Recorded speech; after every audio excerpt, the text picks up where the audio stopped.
with NBC News correspondent Jay Gray, who's on the ground in Fort Myers, Florida. Jay, good morning. More than 400,000 people across Lee County, that includes Fort Myers, are in those mandatory evacuation zones. From what you're seeing, are people taking those warnings seriously? What are you hearing from residents there? Yeah, Joan, it's been good to see that a lot of these areas are basically empty where the mandatory evacuations are in place. We were out on Fort Myers Beach yesterday in Fort Myers downtown, and it was really a ghost town, which is great news.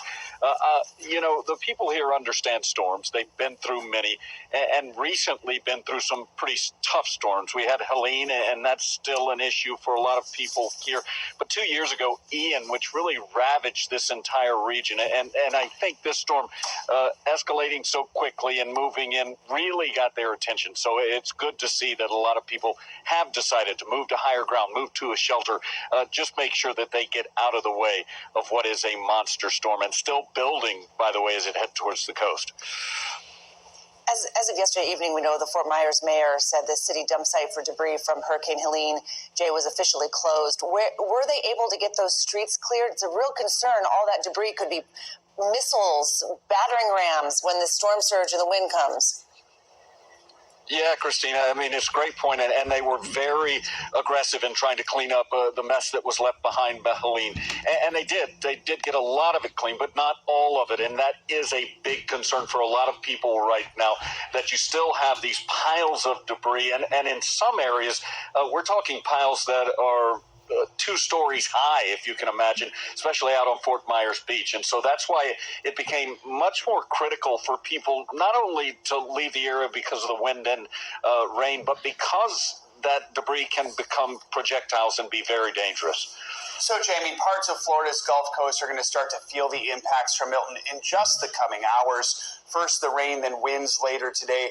For those who've moved to shelters or even those who are staying put, what types of resources are available? Yeah, right now what we're hearing is there are 13 shelters available in this area in Lee County, and many of them open to pets too, so that's very important. A lot of people at times say, we don't want to leave if we can't take our pets, so they've got a place to go. What they're telling you is to make sure you bring at least 3 days of clothing, of medication, and just the essentials that you may need. Bring a pillow and blanket if you can as well.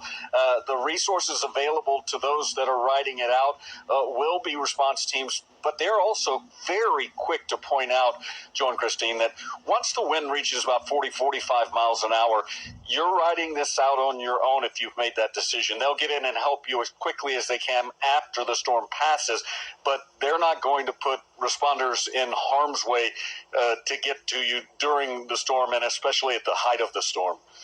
Important information there. You know, in an interview with MSNBC yesterday, the mayor of Fort Myers also said he's never been more worried about a storm in his life. And he was a police officer in the city for more than 2 decades. What are officials' biggest concern at this point? You know, it's very interesting because I talked to Mayor last night as well, and he was in Ian, said Ian was the worst thing he had ever seen as far as the storm is concerned, and that he just felt worse about what's coming his way.